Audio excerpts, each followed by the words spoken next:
जालन्यातून एक मोठी राजकीय घडामोड समोर येतेय। मराठा आरक्षण आंदोलक मनोज जरांगे पाटील यांच्या आगामी आंदोलनावर ओबीसी आंदोलक नवनाथ वाघमारे यांनी अत्यंत गंभीर आरोप करत कडाडून टीका केली आहे। मनोज जरांगे यांनी आगामी 30 मे रोजी पुन्हा एकदा आंदोलनाची घोषणा केली। मात्र या आंदोलनावरून वाघमारे यांनी जरांगे यांच्यावर निशाणा साधलाय। जरांगे पाटील हे गोधडीत काजू खाणारे योद्धे आहेत अशी खोचक टीका करत त्यांनी उपोषणस्थळी तात्काळ सीसीटीव्ही कॅमेरे लावण्यात यावेत अशी मागणी वाघमारे यांनी केली आहे। गेल्या 80 वर्षापासून पूर्ण राज्य तुम्हीच उपभोगले आणि आता आमच्यावर गरळ ओकत आहात असा घणाघात त्यांनी केलाय।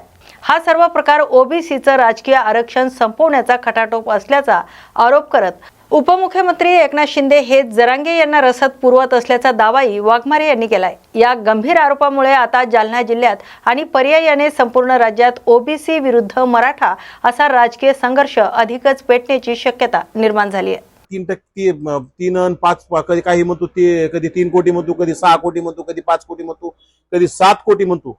म्हणजे किती बिंडोक असणारा नेता किती बिंडोक असणारा आंदोलन याचं एक उत्तम उदाहरण मानावं लागेल। आणि राहिला विषय आज बोलताना जरांगे बोलून गेला की तिथं कुठं ओबीसी आमचा मित्र असू शकत नाही, यांनी 80% जागा खाल्ल्या। त्या भिकारचोट मानसिकतेच्या माणसाला मला सांगायचंय 80% जागा कोणत्या ओबीसीनं खाल्ल्या? गेल्या अनेक वर्षापासून तुम्हीच आमदार, तुम्हीच खासदार, तुम्हीच मंत्री, तुमचेच मुख्यमंत्री, साखर कारखाने तुमचे, दूध डेऱ्या तुमच्या, बँका तुमच्या आणि पूर्ण राज्याला तुम्ही लुटून खाल्लं आणि तरी सुद्धा तुम्ही आमच्या ओबीसीवर गरळ ओकांण्याशिवाय राहत नाही आणि पुन्हा ओबीसीनं 80% जागा खाल्ल्या म्हणता। अरे ओबीसी ज्या पदावर गेले ते गुणवत्तेनुसार गेले। तुमच्यासारख्या कुठेतरी घुसखोरी करून ओबीसी समाज कधी गेलेला नाही। ओबीसी समाजाने शिक्षण असेल, नोकऱ्यात असेल, ज्या ज्या जागा मिळवल्या त्या क्वालिटीनुसार आणि गुणवत्तेनुसार मिळवल्या। आपल्याला फक्त ओबीसीचं राजकीय अस्तित्व संपवण्यासाठी चाललेला हा खटाटोप आहे।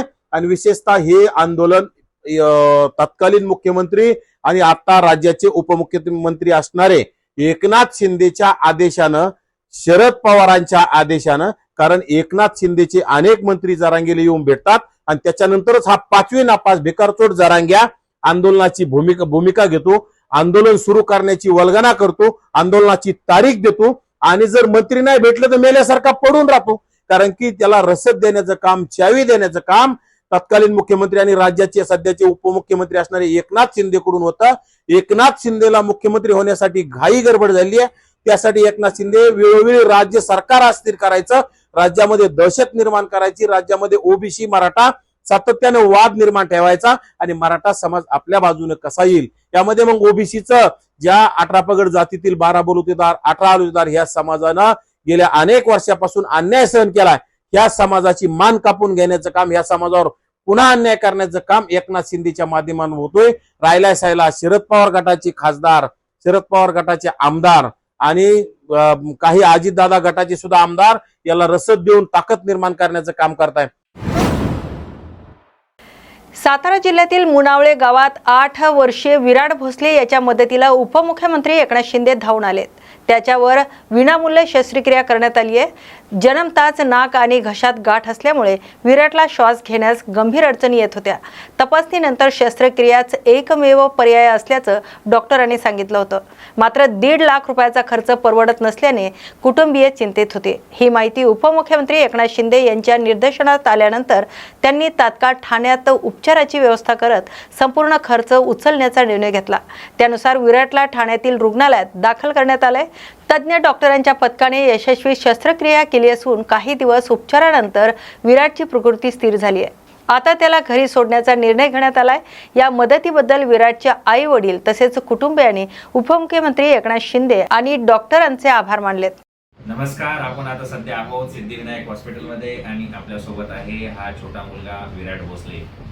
हा आलेला आहे थेट सातारा जिल्ह्यामधून आणि महत्त्वाचं म्हणजे माननीय उपमुख्यमंत्री एकनाथजी शिंदे साहेब यांच्या गावाच्या जवळ याचं गाव आहे, दरे गावाच्या जवळ यांचं गाव आहे आणि साहेब तिकडे दौऱ्यावर असताना याचे पालक त्या ठिकाणी शिंदे साहेबांना भेटले आणि त्यांनी सांगितले की लहान बाळाला गळ्याचा मोठा आजार आहे, मोठं ऑपरेशन करायचं आहे आणि थेट साहेबांनी सिद्धिविनायक हॉस्पिटलला म्हणजे मलाच डायरेक्टली फोन केला आणि सांगितलं की डॉक्टर साहेब ह्या पेशंटला मी पाठवतोय, आमच्या गावाच्या जवळचा आहे, लहान मुलगा आहे, तुम्ही संपूर्ण काळजी घ्या, आपल्याला त्याला पूर्ण निशुल्क करायचं आहे 1 रुपयाही खर्च न करता त्याचं ऑपरेशन करून द्या. त्याला जी काही लागेल ती सर्व मदत मी करणार आहे. तुम्ही पेशंटला ॲडमिट करा आणि ट्रीटमेंट चालू करा. तर हे सगळं बोलणं झाल्याच्या नंतर तो पेशंट आपल्या सिद्धिविनायक हॉस्पिटलमध्ये आला. त्याचं यशस्वी ऑपरेशन झालेलं आहे. 1 रुपयाही पेशंटकडून आपण न घेता ह्या पेशंटला ऑपरेशन केलं. सगळं व्यवस्थित झालं. आज पेशंट घरी जात आहे. त्याचे पालक या ठिकाणी उपस्थित आहेत. तर एक वेगळ्या प्रकारचं समाधान त्यांच्या चेहऱ्यावरचं आहे. ते बघून आम्हाला खूप आनंद वाटतो. आपण त्यांच्या पालकाशी पण थोडंसं बोलूयात. आता सध्या ह्याचे वडील आहेत इथे. तर एक्झॅक्टली म्हणजे ह्याला कसा तुमचा शिंदे साहेबाशी ओळख झाली आणि कसं तुम्ही त्यांना भेटलात आणि याला आजारासाठी डायरेक्टली साताऱ्यामधून इथे कसं काय पोहोचलात तुम्ही? सातारा आठवले हॉस्पिटल आहे, तिथे आम्ही त्याला घेऊन गेलो होतो. तर त्यांनी इंडोस्कोपी केली नाकाची. तर ते बोलले नाकामध्ये गाठ आहे ती तुम्हाला काढावीच लागेल. तर त्यांना आम्ही खर्चाचं वगैरे विचारलं. तरी बोलले 1 ते 1.5 लाख रुपये खर्च होईल त्याला. तर बोललो सर आमची एवढी परिस्थिती नाही, तर कोणत्याही गव्हर्नमेंट स्कीममधून ऑपरेशन होईल का? तर ते बोलले ऑपरेशन क्रिटिकल आहे, कोणत्याही गव्हर्नमेंट स्कीममधून होत नाही. त्याच्यानंतर मग आम्ही टेन्शन झालं की आता करायचं काय. त्यानंतर माझा भाऊ राकेश भोसले शिंदे साहेबांबरोबर तो असतो, कल्याणला राहतो. तर त्याने सर्च केले असे मुंबईला कोणते हॉस्पिटल आहेत की जे गव्हर्नमेंट स्कीममध्ये होऊ शकतं. तर त्याने ठाण्याचं हॉस्पिटल सिद्धिविनायक म्हणलं एक स्पेशलिस्ट हॉस्पिटल आहे, तिथं तुझं ऑपरेशन व्यवस्थित होऊ शकतं. शिंदे साहेब 10 तारखेला गावी होते. तर माझे वडील बोलले मेडल जाण्यापेक्षा शिंदे साहेबांना भेटा. आणि शिंदे साहेब काय म्हणते ते बघा. तर 10 तारखेला शिंदे साहेबांना आम्ही भेटल्याच्या नंतर शिंदे साहेबांनी डायरेक्ट ते मी सिद्धिविनायक हॉस्पिटलला जर तुम्ही गेला तर अमोल गीते सर जे आहेत तिथे त्यांच्याशी डायरेक्टली कॉन्टॅक्ट करतो, तुमच्या मुलाचं ऑपरेशन फ्रीमध्ये होऊन जाईल. आणि त्या पद्धतीने सरांनी म्हणजे मी पहिल्यांदा लहानापासून एवढ्या हॉस्पिटलमध्ये फिरलोय केलं, पण एवढे म्हणजे मायाळू मालक किंवा इथला स्टाफ एवढे आम्ही इथे मागच्या सोमवारपासून येते, पण असं वाटलं नाही की आम्ही हॉस्पिटलमध्ये, आम्हाला एकदम घरात असल्यासारखं वाटलं. माझा मुलगा पण इथे खुश होता की तोही वैतागला नाही की काही केलं नाही, एवढं कंटाळा आला नाही की एवढं व्यवस्थित वाटले. ऑपरेशन कधी झालं काय झालं आम्हाला सर्व काही समजलं एकदम व्यवस्थित येतं आमचं सर्व फार. अशा प्रकारच्या त्यांच्या भावना आहेत. एक चांगली ट्रीटमेंट झाल्यानंतर ऑपरेशन सक्सेस झाल्यानंतर हा मुलगा आता परत गावी चाललेला आहे. आणि हे त्यांच्या चेहऱ्यावरचं समाधान बघून खरोखरच सर्व मॅनेजमेंटला आणि ॲज अ डॉक्टर म्हणून आम्हाला खूप आनंद होत आहे. तर त्याला पुढील निरोगी आयुष्यासाठी मी शुभेच्छा देतो. आणि कधीही काही लागलं तर बिनधास्त तुम्ही सिद्धिविनायक हॉस्पिटलमध्ये या. आम्ही नक्कीच तुमची काळजी घेऊ. धन्यवाद. नवी मुंबईतील विष्णुदास भावे नाट्यगृह येथे युवा रत्न कार्यक्रम उत्साहात पार पडला. या कार्यक्रमाला माजी अंमली पदार्थ नियंत्रण विभागाचे अधिकारी समीर वानखडे प्रमुख उपस्थित होते. यावेळी त्यांनी तरुण पिढीला अंमली पदार्थाच्या वाढत्या विळख्यापासून सावध राहण्याचं आवाहन करत महत्त्वपूर्ण मार्गदर्शन केले. समीर वानखडे यांनी भारताची मोठी लोकसंख्या युवकांची असून देश विकसित राष्ट्रांच्या दिशेने वेगाने वाटचाल करत असल्याचं सांगितलंय. मात्र अशा परिस्थितीत काही देशविरोधी शक्तींकडून तरुणांना लक्ष्य केलं जात असल्याची चिंताही त्यांनी व्यक्त केली. शाळा आणि महाविद्यालयाच्या परिसरात अंमली पदार्थाच्या विक्रीचे जाळे सक्रिय असल्याचं नमूद करत समाजाने याविरोधात सजग राहण्याची गरज असल्याचं त्यांनी सांगितलंय. परिसरात कुठेही अंमली पदार्थाची विक्री किंवा सेवन होत असल्यास तात्काळ पोलिसांना माहिती द्यावी असं आवाहनही त्यांनी केलंय. या कार्यक्रमाला विविध क्षेत्रातील मान्यवर, विद्यार्थी तसेच नागरिक मोठ्या संख्येने उपस्थित होते. आप देखेंगे हमारे राष्ट्र में 22% जो है युवक की जनसंख्या है. 140 करोड़ में से 22% लगा लीजिए कितना अनुमान है. हमारा राष्ट्र डायरेक्टली अभी डेवलपिंग कंट्री से डेवलप की तरह तेजी से भाग रहा है. और उस दौरान जो शत्रु राष्ट्र हैं डेलिबरेटली टारगेट करते हैं युवकों को, स्कूल्स और कॉलेजेस को. पंजाब में हम सब लोग ने देखा, मूवीज भी चलती है, उड़ता Punjab kind of thing movies चलती है. हम सब ने देखा पंजाब की क्या परिस्थिति हुई है. अब तो कंट्रोल में है थोड़ा फॉर्चुनेटली. तो यही महाराष्ट्र में करना चाहते हैं क्योंकि हमारा महाराष्ट्र इकोनॉमिक पावर हाउस है राष्ट्र के लिए.